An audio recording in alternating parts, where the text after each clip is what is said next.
আসসালামু আলাইকুম। কেমন আছেন সবাই? আশা করি ভালো আছেন। আজকে আবারও মলদোভা নিয়ে নতুন আরেকটি ভিডিও তৈরি করলাম। আসলে মলদোভা নিয়ে যখন আমি ভিডিও করছি তখন অনেকেই প্রশ্ন করছেন ইন্ডিয়াতে যেতে হবে কিনা, বা ইন্ডিয়াতে গেলে কতদিন থাকতে হবে, অথবা মলদোভার বেতন কেমন, বা মলদোভার আসলে পরিবেশগত বিষয়গুলো কেমন, নন সেনজেনের মধ্যে কি সার্বিয়া ভালো হবে নাকি মলদোভা ভালো হবে, এই বিষয়গুলো অনেক খুঁটিনাটি প্রশ্ন করছেন আমাকে। তো আজকে আমি এই সকল বিষয়ের প্রশ্নের অবসান ঘটাবো ইনশাআল্লাহ। তো যারা আমার চ্যানেলে নতুন তারা আমার চ্যানেলকে সাবস্ক্রাইব করবেন, আর যারা সাবস্ক্রাইব করেছেন তাদেরকে ধন্যবাদ। এবার আসি মূল আলোচনা, যে মলদোভা। অনেকেই মলদোভার সাথে সার্বিয়ার সাথে মলদোভাকে কম্পেয়ার করে বলেন যে সার্বিয়া অনেক ভালো মলদোভার চেয়ে। আসলে প্রথম কথাটা হচ্ছে, দেখেন সার্বিয়া এরা মূলত রাশিয়ান নীতিতে বিশ্বাসী, আর মলদোভা ইউরোপের নীতিতে বিশ্বাসী। তার মানে আমার ধারণা মতে, বা আমি আমার নিজস্ব সিক্স সেন্স থেকে যে বিষয়টা কাজ করে সেটা হচ্ছে যে মলদোভা সার্বিয়ার আগেই সেনজেন হবে। কিন্তু অনেকে অনেক রকম ভাবে আপনাদেরকে ইমপ্রেস করতে পারে, সেটা ভিন্ন বিষয়। কিন্তু আপনি নিজে চিন্তা করবেন, রাশিয়ানরা ইয়ার সাথে আপনার কি জানি বলে সার্বিয়ার সাথে মোটামুটি সম্পর্ক ভালো। এই ক্ষেত্রে আমি মনে করি যারা সার্বিয়ার বিষয় বাদ দিয়ে চিন্তা করতেছেন যে সার্বিয়াতে বিষয় হচ্ছে না, সমস্যা, তাহলে তারা মলদোভার জন্য যেতে পারেন। তো অনেকে নন সেনজেন হিসাবে বেশিরভাগ হাইলাইট করে সার্বিয়া আর নর্থ ম্যাসেডোনিয়া। আসলে বর্তমানে সার্বিয়া এবং নর্থ ম্যাসেডোনিয়ার ভিসা প্রায় বন্ধ বললেই চলে। তো মলদোভাতে বর্তমানে প্রথম প্রশ্নই আপনাদের ছিল ইন্ডিয়াতে যেতে হবে কিনা।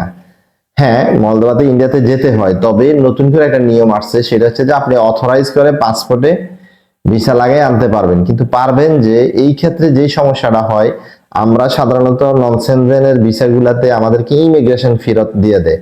বাংলাদেশের ইমিগ্রেশন ক্রস করলেও হয়তো এই মলদোভার ইমিগ্রেশন অথবা সার্বিয়ার ইমিগ্রেশন আমাদেরকে ফেরত দেয়। তো এই ক্ষেত্রে যদি আপনি ইন্ডিয়াতে যান, তাহলে আপনি যদি ওখানে অবস্থান নিয়ে আপনি ভিসাটা উত্তোলন করেন, তাহলে আপনার নিজের একটা ফেইথ আসবে যে হ্যাঁ, ভিসা আমি এজেন্সি থেকে নিজে উঠাইছি, এম্বাসি থেকে নিজে উঠাইছি, এখানে কোনো ফেক ডকুমেন্টসের কিছুই থাকবে না। তো এই ক্ষেত্রে এই জন্য আমরা বলি যে যদি একান্ত কারো এন্ট্রি রিফিউজ থাকে, যে আর যাইতে পারতেছেন না, তাহলে তারা ইচ্ছা করলে মলদোভাতে অথরাইজ করেই ভিসা করতে পারবেন। তো এখন আসি প্রশ্নটা, যে অনেকে আমাদেরকে প্রশ্ন করেন, ভাই তার মানে আমাকে একটা এজেন্সির সন্ধান দেন। দেখেন, আমি আপনাদেরকে কিছুদিন আগে আমার আরেকটা পূর্ববর্তী ভিডিওতে বলছি, দেখেন সবাই সব কাজ করতে পারে না। তো হয়তো বলবেন তাহলে আপনি এটা নিয়ে কেন ভিডিও করলেন। আমি আপনাদেরকে শুধু এটা বলার জন্য, যেমন দেখেন কানাডা নন স্কিল লোক নেয় না, এটা আমরা ভিডিও করি, তবে সেটা ট্যুরিস্ট বিষয় যাইতে পারবেন, সেটা অন্য বিষয়। অস্ট্রেলিয়া সেটা হয় না। এখন হয়তো আপনি এই বিষয়গুলো জানেন না, না জানার কারণে আমরা শুধু জানাই দেই, কিন্তু এরপরে বাকি কাজটা যেটা, সেটা হচ্ছে যে আপনাকে খুঁজে বের করতে হবে যে কিভাবে আপনি কি করলে এই জিনিসটা আপনি সঠিক লোক খুঁজে পাবেন। তো আমি মলদোভার ক্ষেত্রে আপনাদেরকে যে বিষয়টা ক্লিয়ার করতে চাচ্ছি, যে মলদোভায় আপনাদেরকে অবশ্যই যে কোনো ক্ষেত্রেই আপনারা যদি চিন্তা করেন যে মলদোভায় যাবেন, তাহলে মলদোভা যাওয়ার আগে আপনাদেরকে প্রথমে একটা ভালো এজেন্সি খুঁজে বের করতে হবে, যারা ইতিপূর্বে কয়েকজনকে মলদোভাতে পাঠাইছে। হ্যাঁ, মলদোভার বিষয় এখন আমি মনে করি সার্বিয়ার থেকে ভালো বিষয় হচ্ছে মলদোভাতে। নর্থ ম্যাসেডোনিয়া প্রায় বন্ধের পথে, আর সার্বিয়া তো পুরোই বন্ধ পর্যায়ে আছে। বিশেষ করে যারা অতীতে ভিসা করছেন ইমিগ্রেশন থেকে, তাদেরকে ফেরত পাঠাচ্ছে।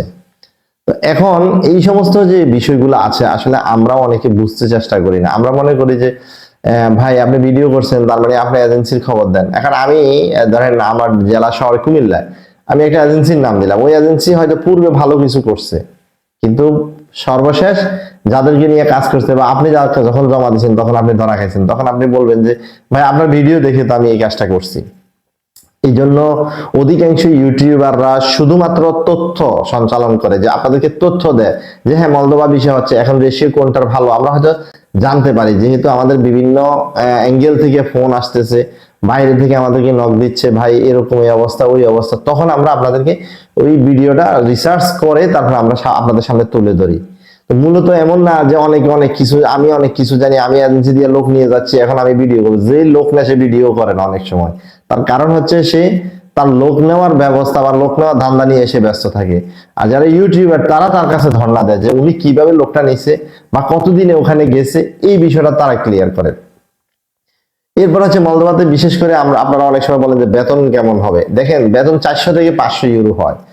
তো হিসাব করলে 400 থেকে 500 ইউরো বেতন যদি মলদোভাতে হয়, তাহলে আপনাকে এই জিনিসটা বুঝতে হবে, 400 থেকে 500 ইউরো বেতনে আর পর্তুগালে 21-22 লক্ষ টাকা দিয়ে 800 ইউরো বেতনে যায় কাজ করার মধ্যে অবশ্যই তফাৎ আছে। এরপরও সেনজেন নন সেনজেনের বিষয় আছে, কিন্তু আমি বলবো সার্বিয়ার তুলনায় সার্বিয়া যদি 12 থেকে 13 লাখ নেয়, মলদোভা 12 থেকে 13 লাখ নেয়। আমি আপনাদেরকে 100 বার এই কথাটা এখন বলতে পারি, সার্বিয়াতে হিউজ পরিমাণ বাঙালি ঢুকছে এবং কিছু বাঙালিকে মানে ইমিগ্রেশন ক্রস করতেই দেয় নাই। সেই ক্ষেত্রে মলদোভাতে এখনো প্রচুর পরিমাণে কোনো মানুষ ঢুকে নাই। তো মলদোভার এখন একটা সুযোগ কি, আপনি যদি অবৈধ হন এখানে টিআরসি করার একটা সুযোগ আছে। অবশ্যই পৃথিবীর যে কোনো প্রান্তে অবৈধ হইলে টিআরসি করার সুযোগ অধিকাংশ দেশেই থাকে, কোনো না কোনো পন্থায় আল্লাহ তাকে একটা ব্যবস্থা করে দেয়, এটা স্বাভাবিক একটা কথা।